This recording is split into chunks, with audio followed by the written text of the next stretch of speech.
오늘 본 말씀은 성막 바깥쪽, 바깥뜰에 있는 번제단, 제단에 대한 말씀을 해 주십니다. 그 제단의 재질은 조각목으로 널판지를 만들어서 노수로 싸고, 크기는 가로 세로 5규빗씩 해서 2.5m 정도의 크기의 네모 반듯하고 높이는 한 1.5m, 3규빗 정도 되어지고요. 자, 모양은 그 각 모서리 끝에 뿔을 만듭니다. 이 뿔은 아주 중요한 의미를 갖고 있죠. 또 그 안쪽에는 석쇠 같은 그물망, 우리 고기 구워 먹을 때 밑에서 이제 이렇게 뭐죠? 수치라든지 이런 나무 장작이라든지 이렇게 떼며 위에 이제 이렇게 그물망 돼 있죠. 쇠로 만든 그물망. 그렇게 안쪽에 돼 있는 거죠. 그래서 밑에서 장작을 이제 떼면 그 안에 그 재물을, 동물을 잡아서 거기다가 올려놓으면 이제 다 불에 태워진 거죠. 자, 그리고 또 이것은 계속 성막을 옮겨야 되기 때문에 이 번제단도 옮길 수 있도록 이제 양쪽에 고리를 만들어서 봉 같은 걸 이제 끼워서 이제 들어서 옮기는 거죠. 자, 그렇게 만들어졌습니다. 그렇게 만들라고 하나님께서 말씀을 해 주셨는데, 여러분, 번제단의 용도가 무엇입니까? 바로 동물을 잡아서 그 위에다 올려놓고 태우는 겁니다. 태우는 용도이죠. 자, 이것은 그냥 동물을 태워서 뭐 잡아먹자 뭐 이런 게 아니죠. 사람의 죄를 이 동물에다가 사람의 죄를 전가를 시킵니다. 이제 전가를 시킬 때 자기가 그동안 지었던 모든 죄를 낱낱이 고백을 해야 되겠죠. 그냥 내 죄를 이 동물에게 전가하노라 뭐 이런 식이 아니라 내가 지금 씻고 싶은 죄 씻음을 받고 싶은 모든 죄를 낱낱이 이 동물에게, 죽일 동물에게 다 전가를 시켜요. 자기가 그렇게 하는 거예요. 다 전가를 시켜요. 낱낱이 구체적으로 다 전가를 시키고, 그리고 나서 이 동물을 직접 자기가 죽입니다. 죽여서 각을 떠서 이제 거기 본제단에 올려놓고 태우게 되어지는 것이죠. 자, 그럴 때에 여기에 이 번제를 하는 이유는 경각심을 주기 위함이, 경각심을 줍니다. 왜? 죄를 지으면 어떻게 된다? 죄를 지으면 어떻게 된다? 죽는다는 거죠. 반드시 죽음 당한다는 거예요. 이게 자기가 죄를 전가시키는 거. 원래는 내가 죽어야 되는데 그 죄를 이 동물에게 해서 전가시켜서 죽이는, 그래서 경각심을 갖게 되어지는 거예요. 다시는 이 죄를 짓지 말아야 되겠다라고 하는 그 마음을 갖게 되어지는 거예요. 그리고 또 이 죄를 씻지 않으면 하나님과 관계가 깨진다는 거예요. 이 경각심을 갖게 되어지는 거예요. 그래서 죄가 있으면 그 죄로 인해서 하나님과 나 사이에 갈라지게 되어지고, 하나님이 내 기도를 듣지 않으시게 되어지고, 하나님의 얼굴을 나에게서 돌려버리는 그 일이 죄로 인해서 이루어지는 거잖아요. 그래서 이 죄를 씻지 않으면 나는 하나님과 관계가 완전히 끊어질 수밖에 없다라고 하는 것을 이 번제단 이 일을 통해서 깨닫게 되어지는 것이죠. 그래서 다시 그 죄로 돌아가지 않게끔 만들기 위함입니다. 자, 그래서 여러분, 정말 하나님을 믿는 것에 있어서 우리는 착하냐, 착하지 않냐, 법을 잘 지키냐, 지키지 않냐, 이 문제가 아닙니다. 저 사람은 착해서 법 없이도 살 사람인데 저런 사람은 천국에 가야 되는 거 아니냐, 이게 아니라 지금 이 번제, 죄를 씻는 이유는 뭐냐면 하나님과의 관계의 회복입니다. 하나님과의 관계. 아무리 착하게 살아도 그 사람이 하나님과 관계가 없다면 어떻게 될까요? 결국은 천국으로 나갈 수가 없게 되어집니다. 그러니까 우리가 죄를 씻는 이유는 하나님과의 관계의 회복을 위한 것이지, 회복을 위한 것이지 착하냐 착하지 않냐, 법을 잘 지키냐 지키지 않냐, 이런 문제가 아니란 말이에요. 여러분, 그래서 죄 씻음은 하나님과의 관계의 회복을 위한 것입니다. 자, 그러기에 죽음으로 해결되어질 수 있는 거예요. 그 죽음을 구약에서는 이렇게 번제단을 통해서 매 해마다 이것을 반복해야 되지만 이것을 단번에 영원히 해결해 주신 분이 계시죠. 누굽니까? 바로 우리가 믿고 있는 예수 그리스도입니다. 예수님께서 단번에 우리를 위해서 우리의 이 모든 죄를 짊어지시고 십자가의 희생양으로, 희생 제물로서 죽어 주셨던 거예요. 그래서 이제는 더 이상 이제 번제 제사를 드릴 필요가 없게 되어진 거예요. 자, 그러나 그렇다고 해서 우리가 이제는 이런 모든 죄, 아무 죄나 막 지어도 된다? 예수님께서 영원히 우리의 희생 제물이 되어 주셨으니까 이제 우리 막 죄 지어도 되나요? 그게 아니죠. 영원한 희생 제물이 되어 주시는 거예요. 그래서 이제 더 이상 양이나 소나 이런 것들을 죽일 필요가 없이 영원한 우리의 죄에 전가 받으시는 그런 희생 제물이 되어 주심으로 인해서 우리는 이제 뭐만 하면 되는 거예요? 죄의 전가, 회개.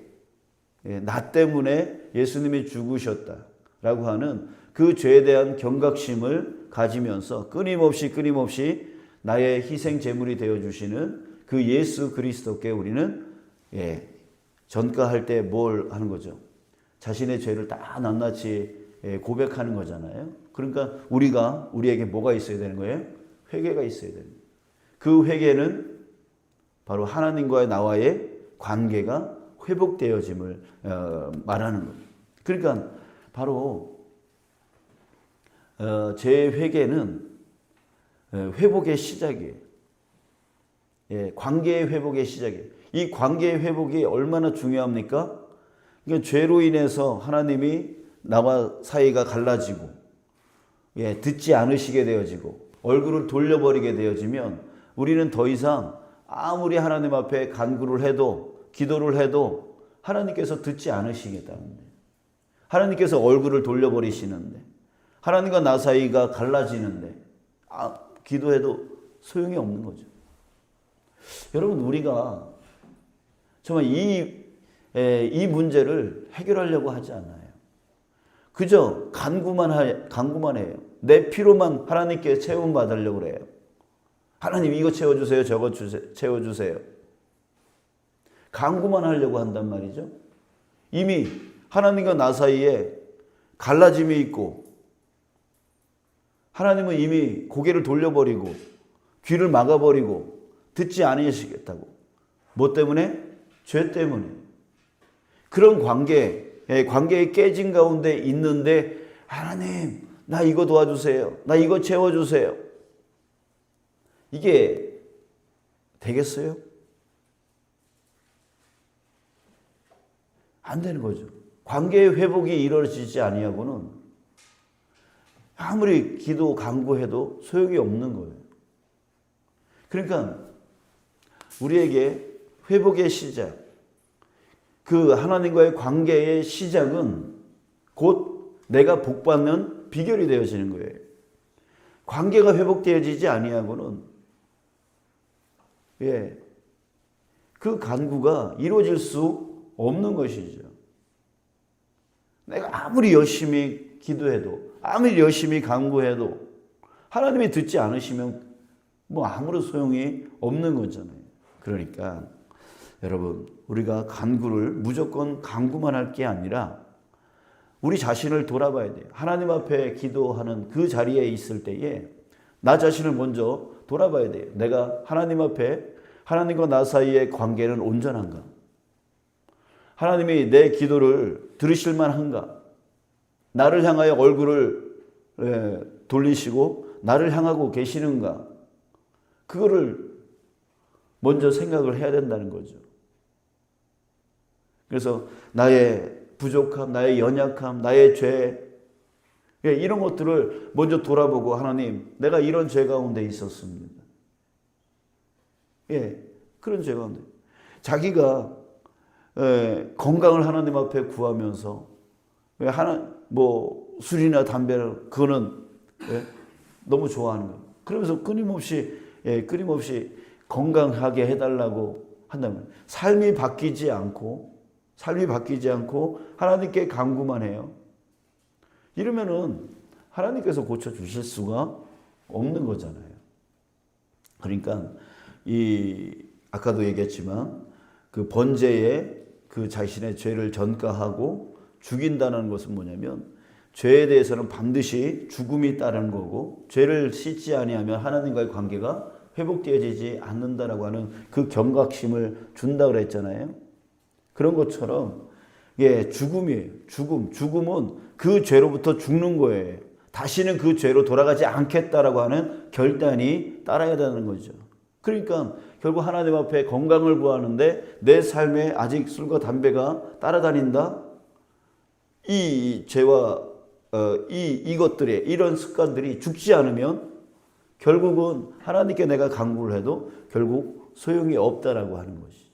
내 삶이 바뀌지 않으면, 내 삶을 진정한 회개를 통하여 바뀌지 아니하면 아무리 간구해도 되어질 수가 없는 거예요. 그래서 여러분, 우리가 주님 앞에 간구를 할 때, 가정의 화목 간구를 할 때 그것을 깨뜨리는 나의 온전치 못한 죄, 온전치 못한 죄가 있다면 그것이 회개되어져야 되고 완전히 죽어야죠. 완전히 죽은 상태로 하나님께 간구할 때에 진정한 그 기도의 응답이 이루어지는 거죠. 자, 그래서 여러분, 진정한 회개란 내가 완전히 죽는 것입니다. 내가 죽는 것이고 하나님께 하나님의 뜻에 전적으로 내가 수용하며 살겠노라고 하는 것이 바로 회개입니다. 그 회개가 이루어질 때 하나님과 나와의 진정한 관계가 회복되어지고, 진정한 관계가 회복되어질 때 하나님은 나에게 부어주시는 거죠. 부어주실 수 있는 거죠. 그럴 때 치유의 역사가 일어나고 응답의 역사가 일어나고 부흥의 역사가 일어나게 되어지는 거예요. 자, 여러분, 지혜롭게 기도하시길 축복합니다. 무조건 간구한다고, 무조건 기도한다고 이루어지는 것이 아니에요. 나와 하나님과의 관계가 지금 온전한가? 이것을 먼저 생각하셔야 돼요. 그리고 진정한 회개가 있을 때에 진정한 관계 회복이 일어나고, 진정한 관계 회복이 일어날 때에 그때 치유와 응답과 부흥의 변화의 역사가 일어나게 되어지는 것, 여러분들 기억하시고 항상 정말 회개가 먼저 앞설 수 있는 기도가 있기를 주님의 이름으로 축복합니다. 그래서 정말 우리가 기도를 멈추고 있는 자들이 얼마나 자신의 죄를 지금 쌓고 있는가를 생각하셔야 돼요. 생각하셔야 돼요. 여러분들, 우리가 다시 한번 오늘 경각심을 갖고 깨어나기를 원합니다.